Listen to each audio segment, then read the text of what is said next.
Ay magandang gabi po, 9:30. Meron lang akong ipapalabas. Ang aking punto de vista lang itong aking ilalabas sa ngayon. Ano mangyari sa bayan natin?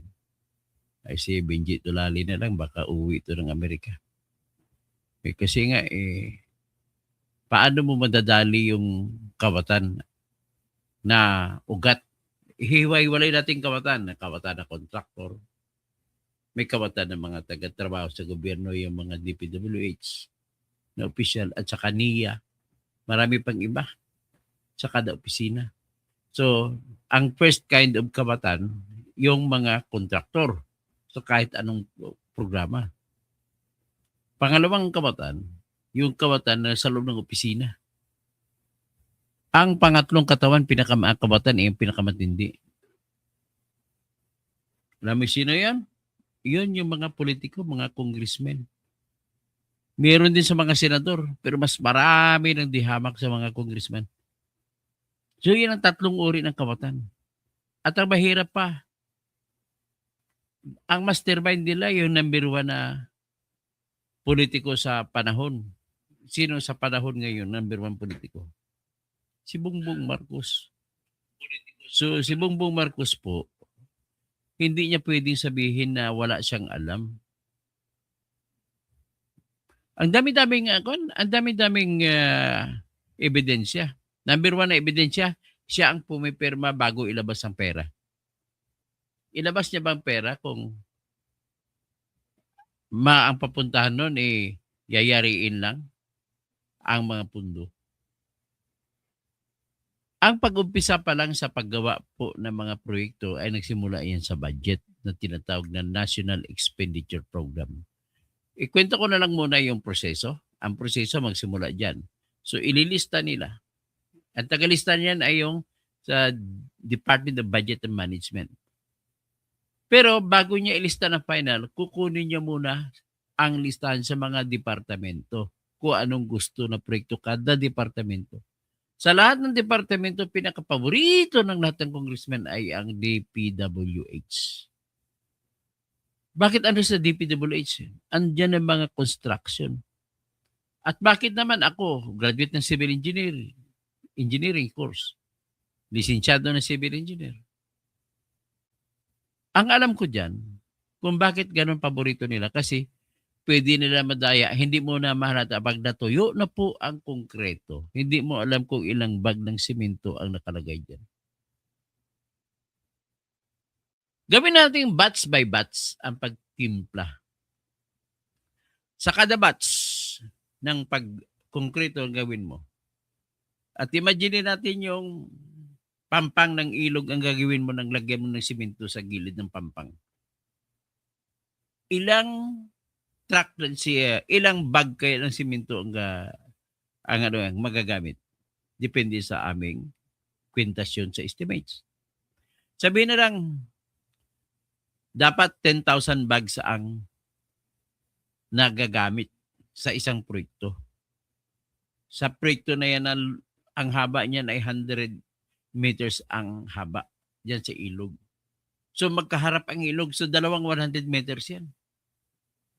Tapos ang sistema pa namin yan, pag gumawa kami ng proyekto, sabihin natin para madali. Bilangin mo ang haba, sukatin mo yung haba ng ilog, 1 kilometro. Tapos i-convert mo in terms of hundreds of meters. Magkabila ang pampang. So, gagawa kami ng station number 1. Unahin namin station number 1 kung saan kami nagsimula.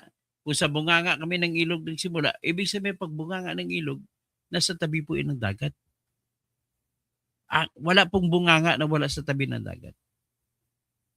So, kung sa tabi ng dagat ang bunganga, bibilang kami 100 meters. So, from 0 kilometer to 100 meters. Yan ang first project. Second project, from 100 meters to 200 meters. Magkaharap yun. So, dalawa. Ang magkakaiba, left or right. Tapos, from 200 meters to 300 meters, ganun po yun hanggang sa dugtong ng dugtong. Magkabilaan. Para maintindihan naman ng mga ordinaryong tao kung anong mga proyekto pinag-uusapan.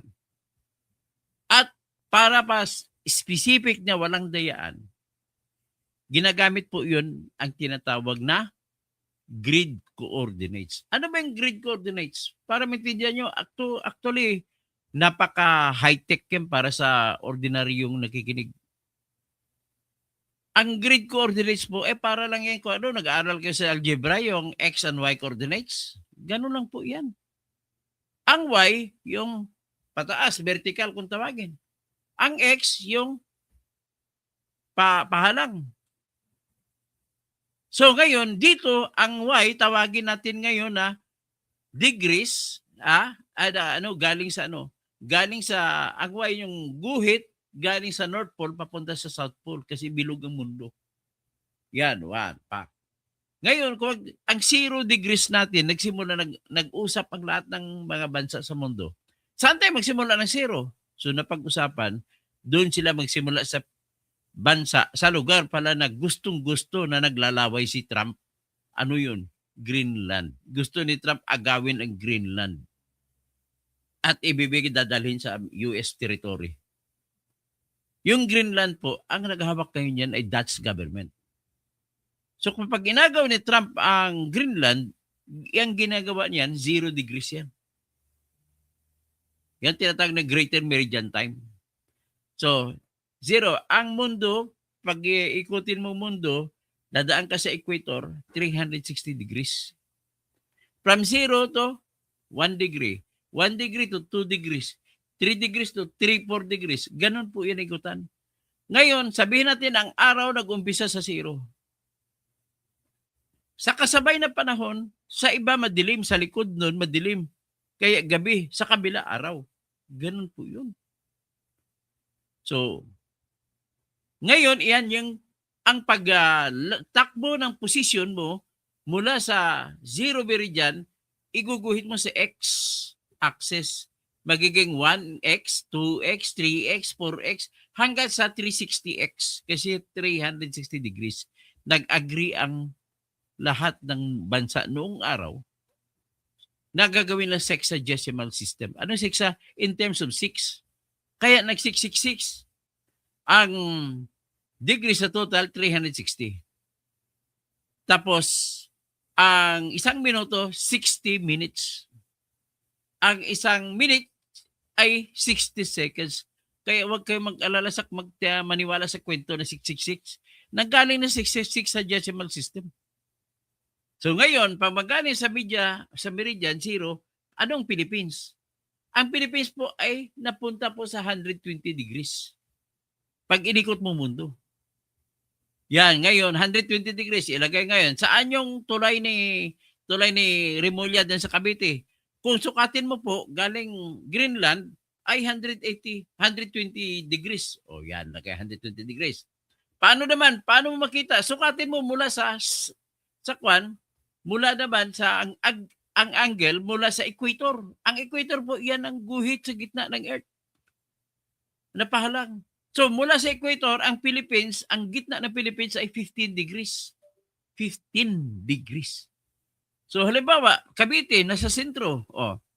Ang tulay na project ni Remulla ay 120 degrees from the meridian o from Greenland.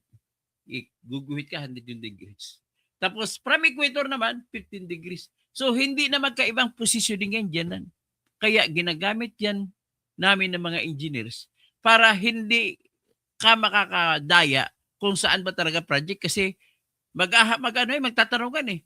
Sabihin ko halimbawa, ako, engineer ako, nakikita ko, ang proyekto po ni Remulla ay makikita po sa point na 120 degrees from meridian, tsaka 15 degrees from the equator. So magtagpo. Kung saan sila nagtagpo, yan yung proyekto. Tapos kung wala ka makitang tulay, ghost project. Ganun po yan. Naintindihan niyo na kung bakit malalaman namin kung ghost project o hindi. Tapos, ang kinikwento ko kayo na pahaba yung ilog, pampang tsaka pangpang, titingnan ko ngayon, magsimula ako sa 120 degrees at saka 15 degrees from the equator, titingnan ko kung may tulay, ako may pampang na simentado from 0 to 100. Pag wala kumikita, ghost project. O, naintindihan nyo na ngayon paano malalaman ang ghost project? Yan, ang isa sa pinaka-problema, ginagamit po nila ng technical. So, ginagamit ng technical ni Remulla, ang inisip kasi ni Remulla, mga bobo na mga Pilipino eh. So, bakit? Ang objective niya, ang mga kakamping politiko na hindi nakapagpatayo ng proyekto, guguluhin nila yung grid coordinates na tinatawag ko, sinasabi ko kanina. Mag-away-away pa, pero mo mathematics na lang yan, pag-awayan pa. Ang 1 plus 1 laging equals 2. Hindi magiging 3. Ganun po yun ang objective ni Remulla dyan. Kasi bakit? Gusto niya protektahan si BBM, yung nag-appoint sa kanya. At tandaan ninyo, yung sinasabi ko na lahat ng kasalanan dito sa flood control nagsimula lahat kay BBM. Sinasabi ko, siya nagpanukala ng mga budget na yan eh. Paaprobahan niya sa Kongreso, hinalukay ng congressman at sa Senado kasi gusto na may sarili din silang project. Pero may final na produkto, yung pinalabas na sa Bicameral Conference Committee na siyang nagmi-meeting ang mga representante ng House of Representatives at saka representante ng Senado, nagkikita sila doon. Nag-agree sila kung alin ang final na mga proyekto. Yan. Doon nga, nagpasingit kasi alam naman ni BBM na ang lahat ng gusto na proyekto nilagay sa umpisa na panukala ay hindi siya kasigurado na maipapasok lahat. At dahil hindi siya sigurado, ang ginawa niya noong 2025 na budget ay inantay niya na mag-bicameral at tinawagan ngayon si Saldico. Oy, yung 100 billion ko pasok mo. Pinasok. Si Sandro ko nagpasok din 50.9 billion. Total yan from 2023 hanggang 2025. Pero kay Bong Marcos, 2025 budget ng 100 billion. At tinanggi pa nila. Ano mo paano nila tinanggi? Napakasimple lang ang tanggi nila pero hindi lumusot. Matalino. Kagaya sa akin, matalino ako. Pinapasok mo 100 billion sa ang unang rason nila, kung gusto niya talaga magpapasok, bakit? Pwede naman ipasok sa umpisa sa panukala sa tinatawag ng National Expenditure Program. Neck mo. Pag nilagay mo dyan, pwede tanggalin ng congressman dyan. Kaya para makasiguro ka, doon ka kay Saldico tumawag kasi siya yung chief ng Appropriations Committee sa House of Representatives. Sisingit niya lahat doon. Tapos, siyempre, magdi-disapprove ang kukontra ngayon ng si Senate President. At saka yung katumbas niya na opisyal na si Grace Poe sa Finance Committee Chairman. Anong gagawin? Sabihin lang sa Saldico, hindi, pagbigyan naman namin kayo, mamili kayo ng inyong proyekto, basta sa amin ipasok lang kay Presidente. Kaya nakapamili din si Jesus Escudero. Yung ipinasok niya para sa kay Lawrence Lubiano na contractor doon sa Sinterways. Kaya 8 billion din ay pasok ni Jesus Escudero. Kumita rin pati kapatid. Pinangalanan niya sa kapatid niyang congresswoman. Para hindi halata. Pareho kay style ni BBM para hindi halata. So ngayon, ang nangyari, si Grace po meron din. Kumita rin. So ito na ngayon. Nung naipasok na, ang kasunod na rason na hindi nakalusot yung kanilang sinasabi na pwede naman ipasok sa NEP. Alam mo sino bang mga bobo ng salita niyan? Si Heidi Mendoza. To think, co-op auditor pa siya. Ay, isa pa si Ma'am Shelo Magno. Ma'am Shelo Magno, ano ba kayo? Akala ko ba budget expert ka? Ngayon, alam niyo na halukayin ng congressman niya, mawawala rin niya kung doon niya ba ipasok sa NEP. Ngayon, nung hindi lumusot yung argumento na yan, nagpalusot naman sila, paano mangyari yan? Sabi ni Auntie Claire Castro. Paano mangyari yan? Hindi pwede bang magiging totoo yan, 100 billion? Bakit? Sabi niya. Nagbeto pa nga o nag-disapprove pa nga si Marcos ng 194 billion. Tingnan natin. Kung titingnan mo, ang 100 billion pinasok. Para makapasok na siguradong 100 billion, tinanggal ang iba. Yun ang binito. Yun ang dinisapprove. Dinisapprove ang 26 billion mula sa DPWH para maipasok yung 100 billion ni Bongbong Marcos. Kasi bawal po magtaas ng budget. Kung diniklar mo hanggang 6.3 trillion lang, hindi mo pwede taasan. Kaya kailangan tanggalin ng iba para may ipasok mo gusto mo. At marami pa yung tinanggal. At ang iba pang dinisapprove ni Bongbong na tinatog ni Veneto ay yung unprogrammed appropriations. Ano? Pag tinanggal mong unprogrammed appropriations, walang pondo. So, effectively, ang Veneto niya ay 26 billion lang. So, nawala na naman sila. Pagkatapos, isang linggo, nagsalita na naman ito si Lacson. Taga Cavite rin. Sabay-sabay mga taga Caviteño Hari ngayon sa sa gobyerno ni Marcos, mga Caviteño Nagsalita si Lacson, ay totoo yung 100 billion. Kaya nga lang, ang nabito, 1 billion lang. Tapos, hindi naman proyekto ni Bongbong yun Sabi namin ni Lacson. Pinalabas niya na pasingit yon, napapalusot si Executive Secretary Lucas Bersamin at saka yung paapo niya na Yusek Bersamin at sinama pa si Amina Pangandaman. Ano nangyari? Di tinanggal ni Bongbong si A.S. Bersamin. Sabi naman ni A.S. Bersamin, hindi po ako nag-resign. Tinanggal ako. Pero may tumawag sa akin na si Mr. E.R. na negosyante na pribadong tao na huwag na akong kumontra. Kaya hindi na ako kumontra. Sino yung E.R.? Si Enrique Rason pala. Yan ang rason ni Enrique Rason. Si Enrique Rason, nakikialam, parang ang nangyari ngayon, ang presidente, si Lisa at saka si Rason, hindi si BBM. So, kaya ngayon, ito, buti tayo may isang Caviteño na magaling. Si Kiko Barsaga. In-expose ni Kiko Barsaga si Rason na siya pala nangungurap. Nagbibigay ng at kung tawagin na lang natin para hindi masama, ayuda. Binibigyan niya ng ayuda mga congressmen para iboto si Romualdez na magiging speaker. O ngayon, kinasuhan naman ni Rason kaya napahiya siya. Biro mo walang ibang sa danang buhay ni Rason, walang hindi nagkaso yan. For the first time in his life, kumaso siya ng libel laban kay Kiko Barsaga pa. Ibig sabihin, ang tao po na nagreklamo, pag ako tinang mo, totoo po yan ang kwento kaya nagreklamo. Kaya totoo yan. Ngayon ang problema ni Rason, paano niya mapapatunayan na nagkasala ng libel si Kiko Barsaga at makukulong? Imposible po. The impossible dream yun. Bakit po? Pumasok sa patibong ni Kiko Barsaga. Matalino talagang batang ito kahit hindi nakatapos ng kolehiyo. Pareha lang sila ni Libiste, hindi nakatapos ng kolehiyo. Pero bakit magagaling? Kasi ano yun? Angking talino yun. Hindi yung talino na nakuha sa eskwelahan. Anong nga mangyari? Bakit ko nasasabi matatalo lamang ang libel case ni Enrique Rason? Hoy, makinig ka, Atty. Jesus Francis. Palsos inuunos ka lagi. Makinig ka rin, Atty. Barry, Ibarra.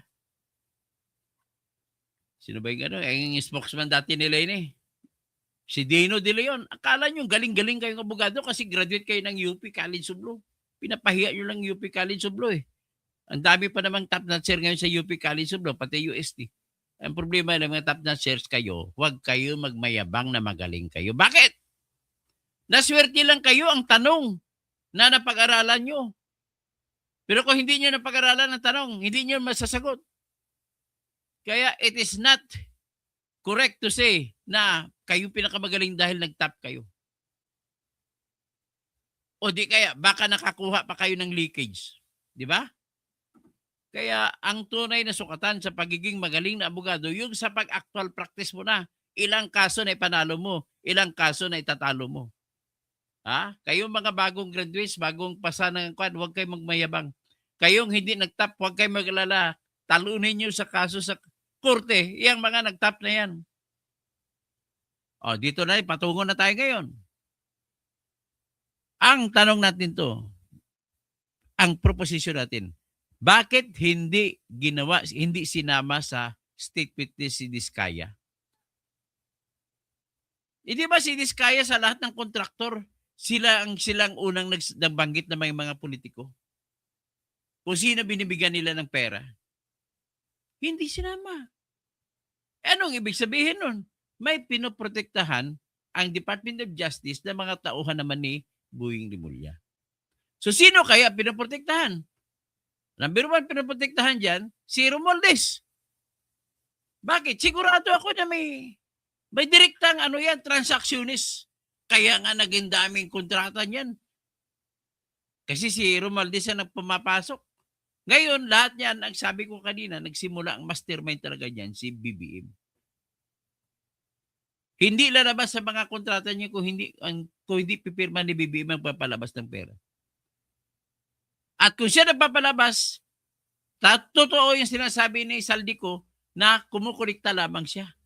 At binibigay kay BBM at saka kay Romualdez.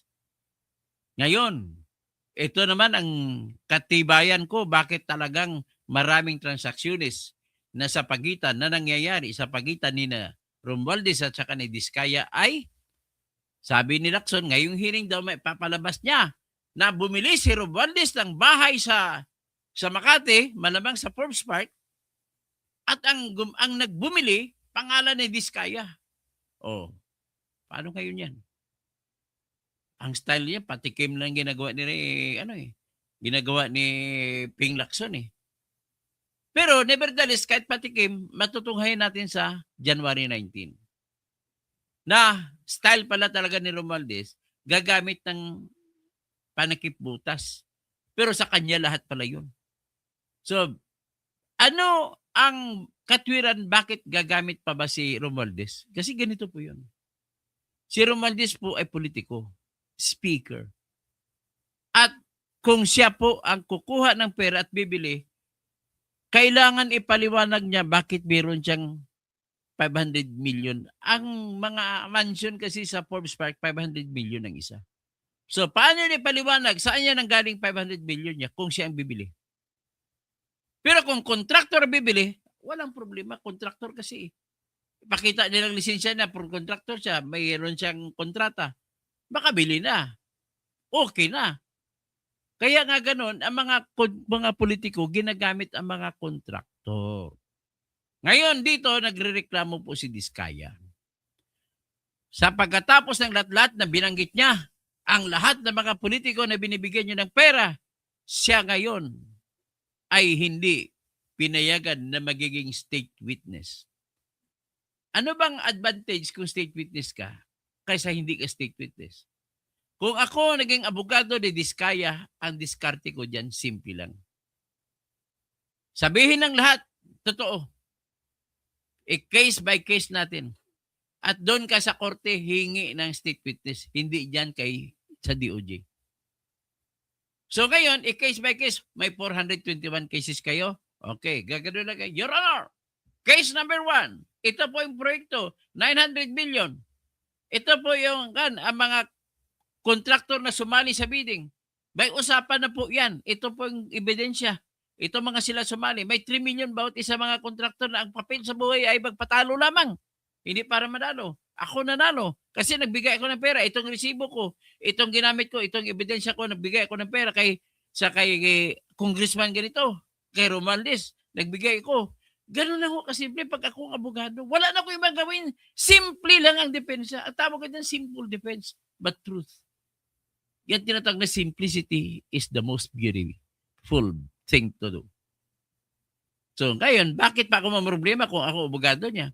Diskaya, tell all. Pakita mo lahat. Bahala ka na, mahal na hukom. Kung ako ay sentensyan mo, handa po kami ng asawa ko magpapakulong. Ito po ang totoo. Ito yung resibo. Ito yung lahat. If ito yung aking bank accounts, kita magre-reflect, nag-withdraw pa ako ng pera. Ikwento mo, kada proyekto, 421 projects.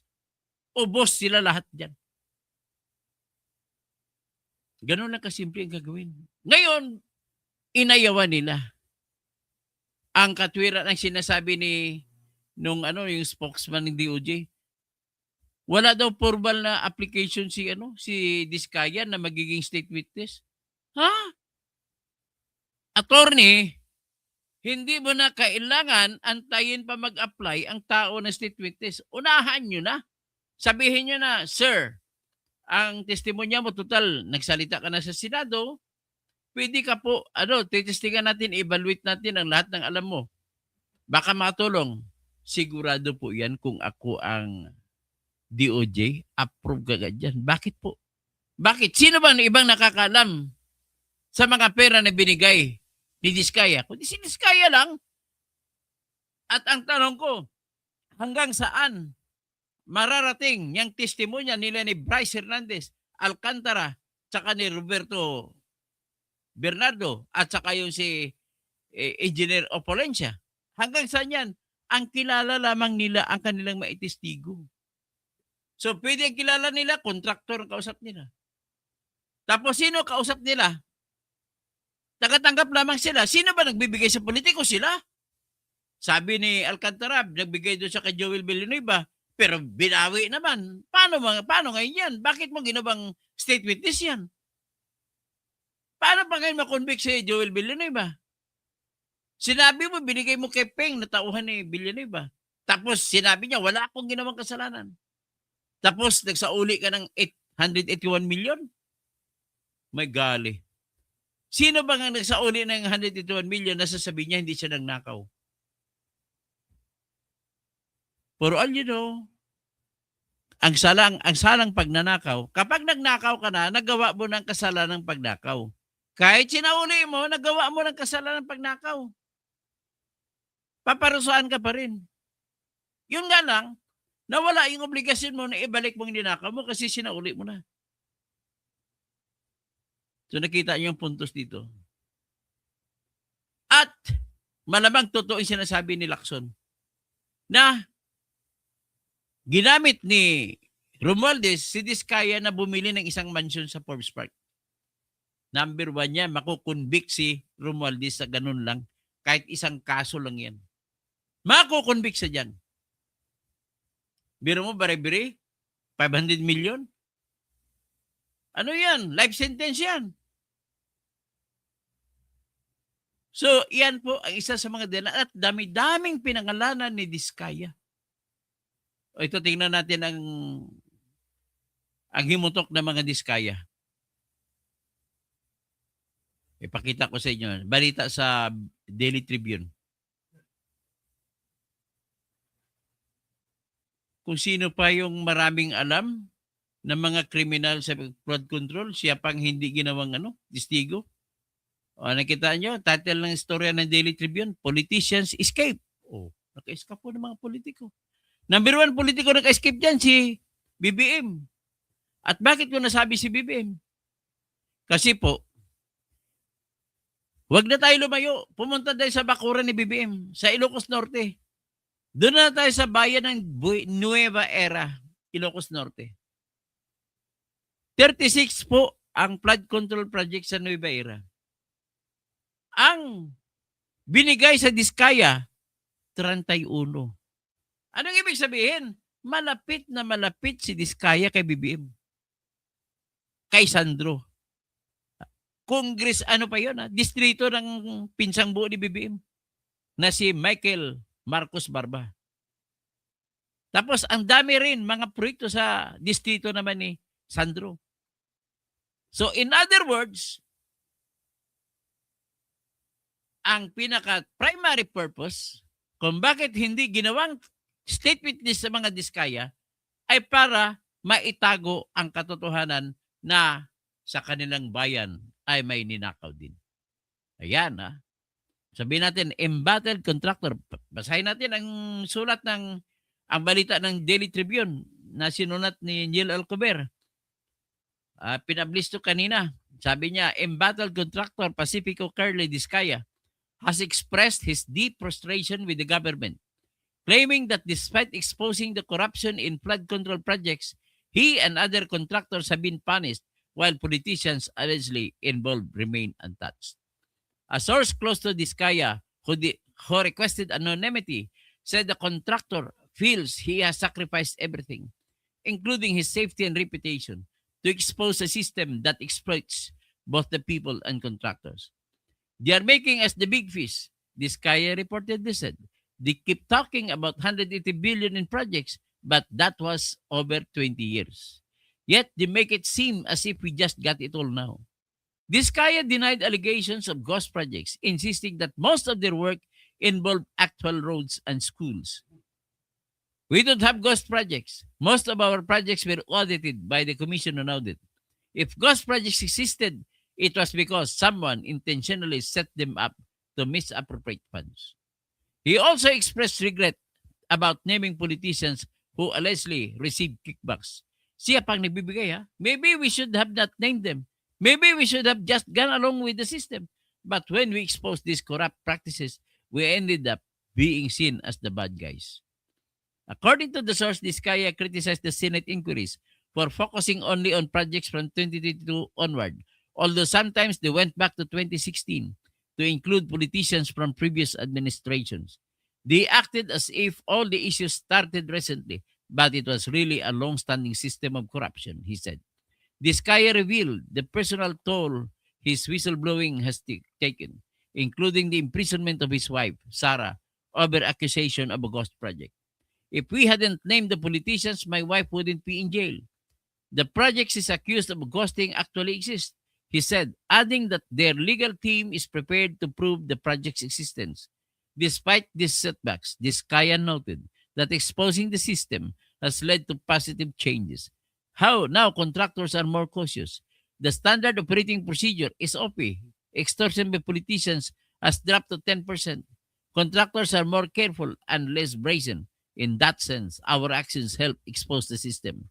Diskaya explained that flood control projects were never fully unfinished but implemented in phases due to funding limitations. Every flood control project is ongoing. Phase 1 is done first, then Phase 2, then Phase 3, and Phase 4 follow when funds are available. The system is designed this way, he said. He also bared the unfair advantage given to contractors willing to give kickbacks. Contractors who refuse to pay SOPs are disqualified, even if their work and equipment are sufficient. Those who pay are allowed to proceed, even if they have used equipment. Department of Public Works and Highways regional directors and district engineers, he said, often complied with politicians' orders out of fear for their careers. Yan ang problema sa sistema. Kung hindi kasi po permanente ang posisyon ng mga engineers. Kaya isang bulong na ng congressman, takot sila. Kaya dapat panahon na gawing permanent ang employment status ng lahat ng ating engineers. Ako engineer din ako, mga brother and sister engineers ko mga dyan. Naawa po ko sa kanila. Meron akong isang alam na umalis na lang kasi out of religion. Umalis na lang kasi ang nangyari, inaalok siya ng contractor. Pirmahan lamang ang tinatawag na progress billing. Nasasabihin na 50% na natapos pero 25 lang natapos para makakolekta. Hindi niya maipirmahan kasi project control siya, project engineer siya na naka-assign doon sa lugar mismo habang ginagawa ang proyekto.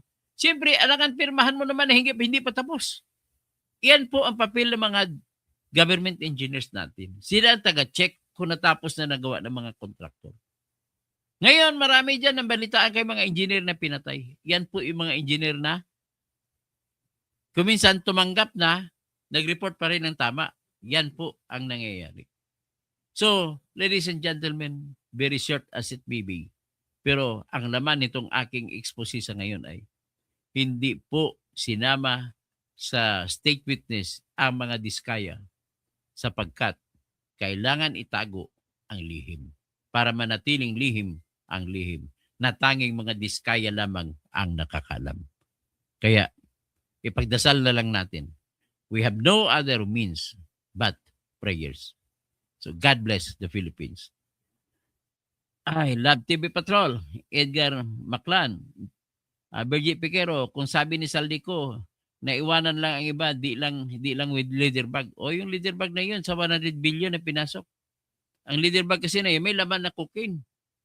Kaya sa Singapore sila, sabi ni bumalik ang PSG, hinahanap ang leader bag, brown leader bag. Bakit? Sabi pa ni Bongbong Marcos, maiwanan kayo, wag lang yung leader bag. Ano meron doon? Iwanan mo yung mga tao kasama mo sa Singapore, uwi na ka Pilipinas. Ang brown leader bag.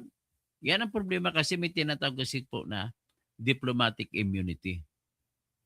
Ang lahat ng bit-bit na mga diplomats ay hindi pwedeng chicken ng mga immigration counters at saka mga customs counters. Kaya yung mga smuggling na ginagawa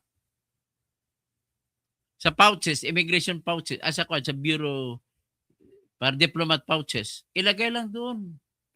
Makakalusot na sa papunta sa Amerika. O di galing Amerika, papunta sa Pilipinas.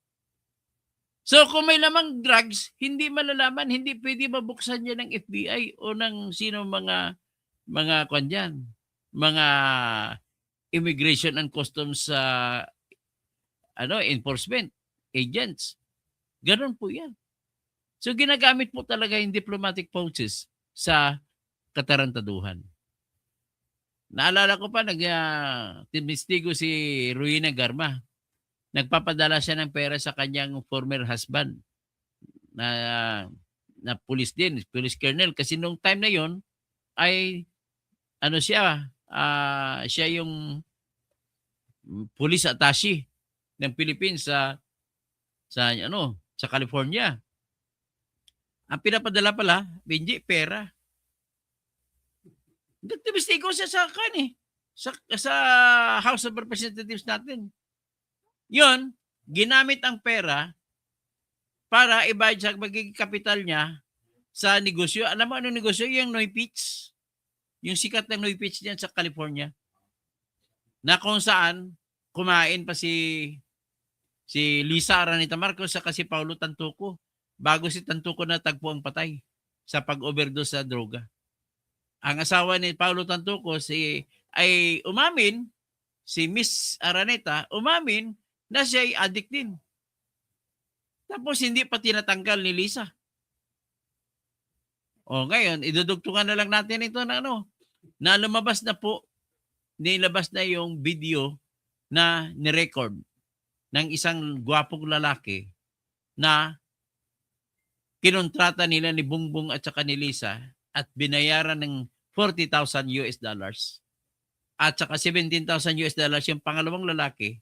Gamit yan, pera ng bayan natin, pinababayad nila sa kanilang, para magiging kapartner nila sa sex. May threesome sila. Grabe. Kadiri. Si Bongbong, pinayagan niya, anang asawa niya, gagalawin ng ibang lalaki. Kadiri. Kahit lawlaw na yung suso. Nakita ko kaya lang, nakita ko yung screenshot sa video. Hubot-hubad si Lisa. Kaya lang, wala kang kaganagana, masusuka ka kasi lawlaw suso. So, ganun po ang ating sitwasyon. Korap na korap, yung gusto na magbabagong buhay ng mga kontraktor ay ayaw gawing state witness. Ang nakakapagtataka, isa lang ang kontraktor ginawang state witness, si Sally Santos lang. Yung may-ari ng Sims SYMS Construction. Pero, in all schemes of things, alam naman natin, sino ba nagbibigay sa politiko? Dalawa lang ang nagbibigay sa politiko.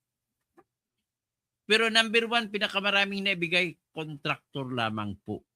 Kaya kung ako ang mag-prosecute dito, lahat ng kontraktor, invite ko, alukin ko ng state witness status. Ituro nyo lang lahat ng mga politiko. Ganun ang kondisyon ko. At kung hindi ituro, babawiin ko ang state witness status, ipakulong kayo. Ganun ang gagawin ko kung ako yung ombudsman. Ito, hindi pa nga nag-umpisa. Tinabla mo na. Kaya pala, nagalit si Marcoleta sa'yo. Ang gusto ni Marcoleta, maging state witness si Diskaya. Kaya pala, kinontra mo. Yun pala, ihuhulog na mga Diskaya si BBM at saka si Romualdez. Kasi sa lahat ng mga kontraktor, ito lang mga Diskaya ang may pinakamaraming transaksyon sa mga BBM at saka kay Romualdez. Although sa panahon ni Noynoy, meron na silang kontrata. Panahon ni Gloria, hindi sila yumaman ng masyado. Yumaman sila sa panahon ni BBM. Okay, ganun lang po. Bahala na kayo mga magdasal na lang tayo. Sabi ni Robert Elian Santos, ang magaling hindi na disbar. Sabihin ko sa'yo, ang magaling na abogado na sa utak yan, hindi sa pagka-disbar. Bakit anong pagka-disbar ko? Nag-post lang ko sa Facebook eh. At hindi mawala ang utak ko pag abogado. Ganun lang ho kasimple. Ang galing ko hindi nawawala. Kung pwede lang ko umatin sa korte, kahit sinong abogado yun, tatalunin ko yan. Virgie Piquero, baka bayaran. Babayaran talaga yan. Si Pastor Rodi Rabi. Tapos si Virgie Piquero, walang kwentang adictos government. Talagang walang kwenta to. Akalain mo, saan ka makakita? Kapatid mo? Sinabi sa publiko na addict ako? Saan ka makakita niyan? Dito lang sa Pilipinas. Hindi nagsisinungaling si Ivy Marcos sa pagsasabi na ang kapatid niya, si Ading niya ay addict. Asawa ni Ading ay addict din. Ang anak nila ay addict din. Francis, kung sa Venezuela, ang addict at saka drug lord ay kinukuha ni Trump. Ay sana huwag naman gawin ni Trump sa Pilipinas.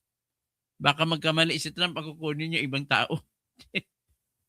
Francine Chionco Binanati, Dr. God is in control and the truth will prevail. Kaya na lang i-manipulate si Alcantara at Bernardo.